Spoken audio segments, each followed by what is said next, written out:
Hey guys. Over the course of the converter tests that we've been performing recently with the Dangerous Music, the Rupert Neve, and the Burl, I came up with an idea for a practical demonstration of something that we've discussed on this channel often.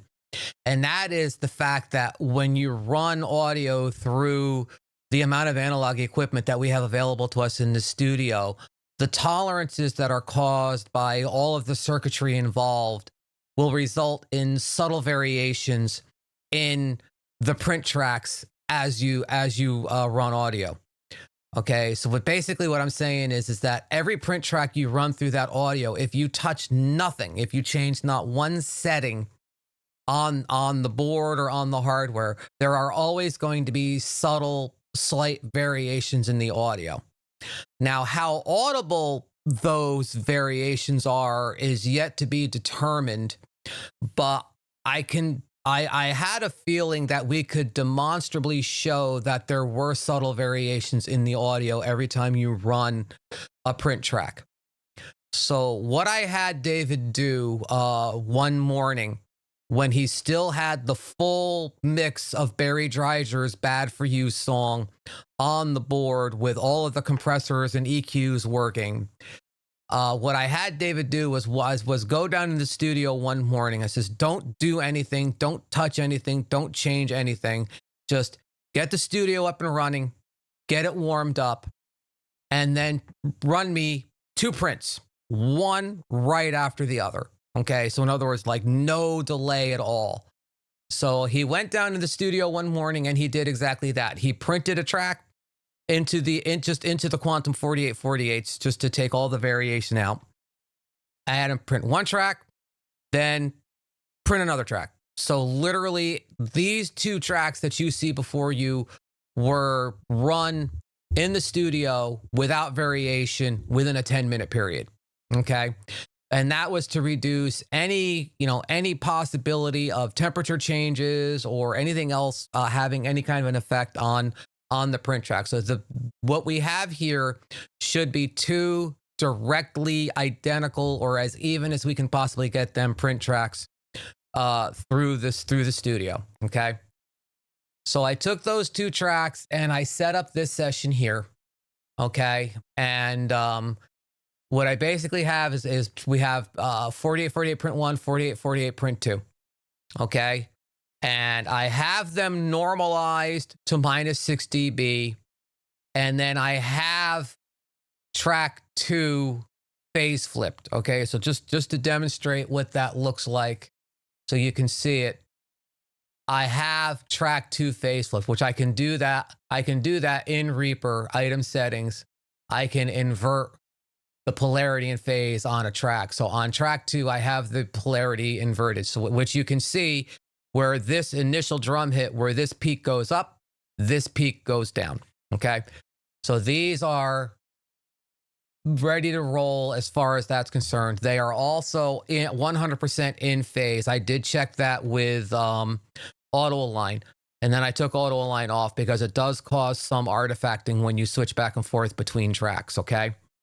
So these two tracks are as even as I can possibly make them. Okay. The only plugins that are running on this session are, of course, as usual, my Restream plugin here, which is taking the audio out of the DAW and sending it into OBS for this recording. It's not having any other effect. And I have adapter metric and I have decibel on here for what we're going to do later on. Okay. But as I've been doing in all of my analysis videos for the series for the converters, I'm going to run the song through just flipping back and forth about every measure or two so you can hear whether or not there's any audible variations between them. And I have to be careful when I do this because I do have these phase flipped. Okay. So I watched you as always on Reaper. If you watch the two tracks, when I solo them, they do change. The track itself changes and the solo buttons light up. Okay. So before we get too deep into this, I'm just going to do a quick audio run through. So to see if anybody can hear any kind of variation at all, or even if I can hear any kind of variation at all. Okay. So here we go. Barry Dreiger, Bad for You, one more time. Let's roll.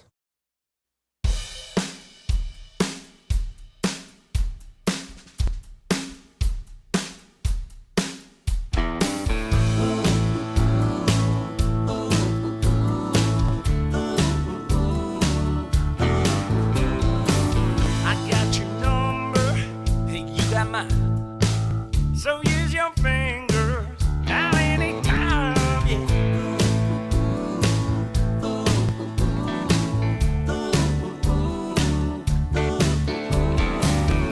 When you move me, I can shake it. There's something going on, and I can take it.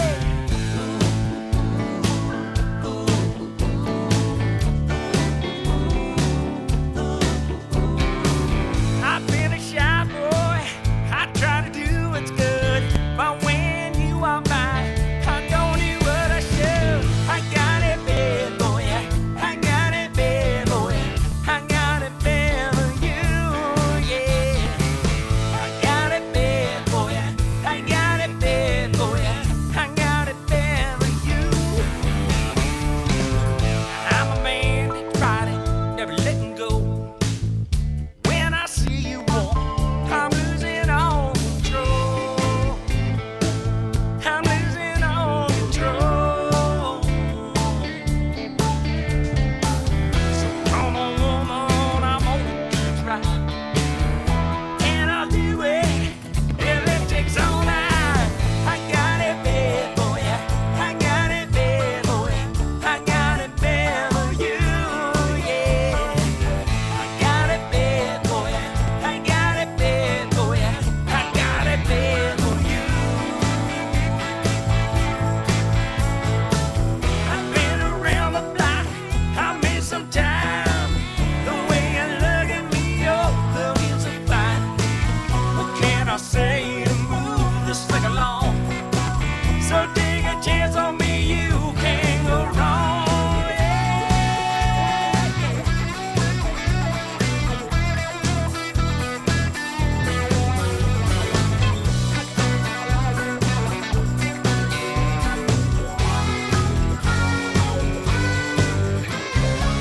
I got your number, and you got mine. So use your fingers, I'll anytime, yeah.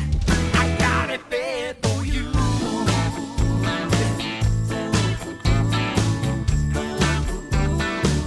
I got it bad for you.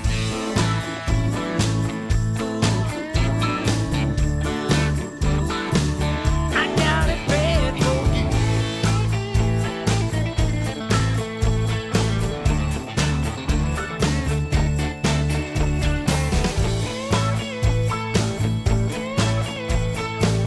I got it bad for you.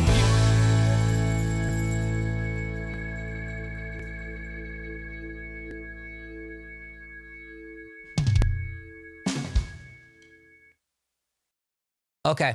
So I'm hearing maybe very, very, and I'm on headphones, of course, I'm hearing maybe very, very slight, very minute, slight differences, like maybe in a little bit of depth and maybe a little bit of definition on the low end. But I'm talking like you got to really, really listen hard for it. But overall, those two tracks are identical as far as like tonal quality and stuff is concerned. Okay.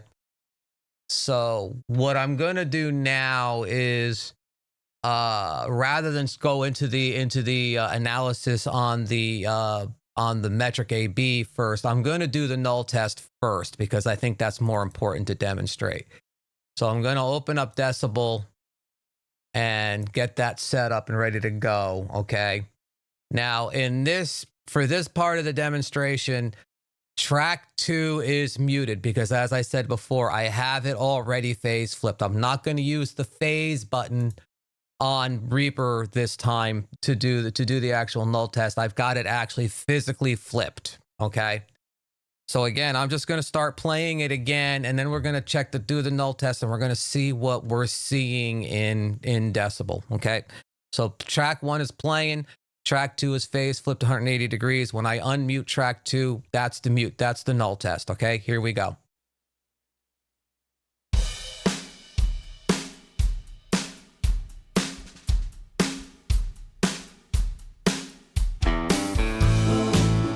Here we go. Okay, so we are at null now. Okay, and let's just reset the meter over here. We're getting about negative 50 dB of output on the meter. And as we can see here, it is not perfectly nulled, of course. There's audio pretty much all the way across the spectrum still coming through. And what I'm going to do now is I'm just going to kind of shut up for a second, and I'm going to push the audio levels up as high as I can. Okay, and also in editing to see if we can hear what's actually going on there. So I'm going to get both of these on. Ready? Here we go.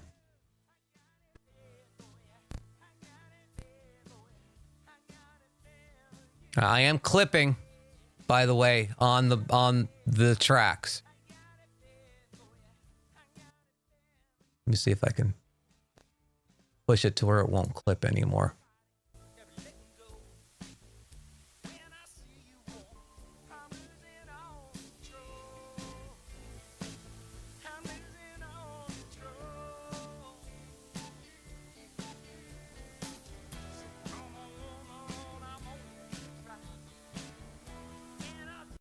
All right, so if you can hear it, and I can, you can hear pretty much the whole audio spectrum. There is like this clicky artifact being caused by something. I don't know what that is yet. But as you can hear, that is, like I said, that's two passes within just a minute or two of each other. And they do not null. There are obvious, tangible differences between those two tracks all the way across the board. Okay. Okay, so now we're just going to we're going to switch back over from the null test and decibel. We're going to open up adapter audio metric. And thank you very much, Plugin Alliance, for updating this so that it's resizable and I can make it bigger and easier for everybody to see. Okay. Now, as usual, when using this one, I have track 1 is playing through the DAW. Track 2 is loaded into adapter metric. So track 2 is muted on the screen. Okay. So in adapter metric, when we're on blue, we're listening to track 1. We're on orange, we're listening to track 2. I have them level matched. Okay. So let's start, like with the basics again. Let's just kind of I'm going to run it through. We're going to look at the EQ. We're going to look at phase correlation, stereo image, dynamics, whatever else I can think of to look at while I run it through and see if there's any visible differences between these tracks. Okay, so let me get started playing it.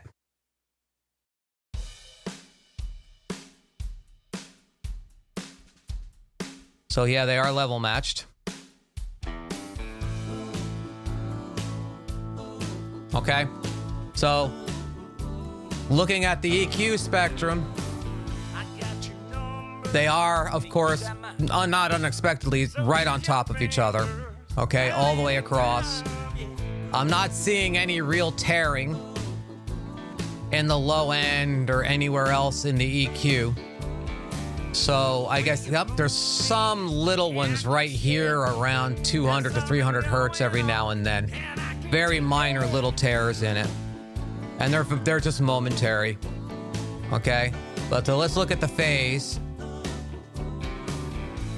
And see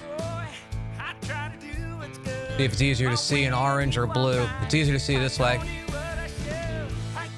If you're watching the line on the phases, you will see departures more frequently than you do in the EQ. Especially in the low end, it's breaking up quite a bit, and in the lower mids, it's breaking up quite a bit. And actually, pretty much all the way across, there's a big break up going on in the high end right there. Yeah. So most of the difference that we're seeing between the two tracks appears to be with way more involved in phase than it is in tone. Let's see if the stereo images are on top of each other. Yeah, you can see some subtle variations in the stereo image here and there, especially in the high end.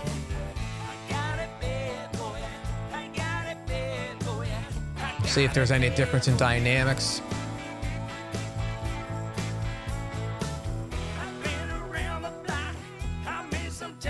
Yeah, dynamics wise, they're dead on. But let's not bother. Let's not look too long at that one. Like I say, in stereo image, you can see some departures, especially above 2K in the stereo image, where the width is changing from one track to the other. But the real obvious visible difference between the two tracks is in phase correlation. There's definitely phase changes going on between the two prints, whereas there's just a constant symmetry in the EQ, which, just like I said, there's very minor departures, very minor tearing in places. There was one right there and at 80 hertz for just a moment, and the main difference here is in the phase correlation. So, and let's just kind of stop that now. Okay, so basically what we're seeing is the tracks don't null.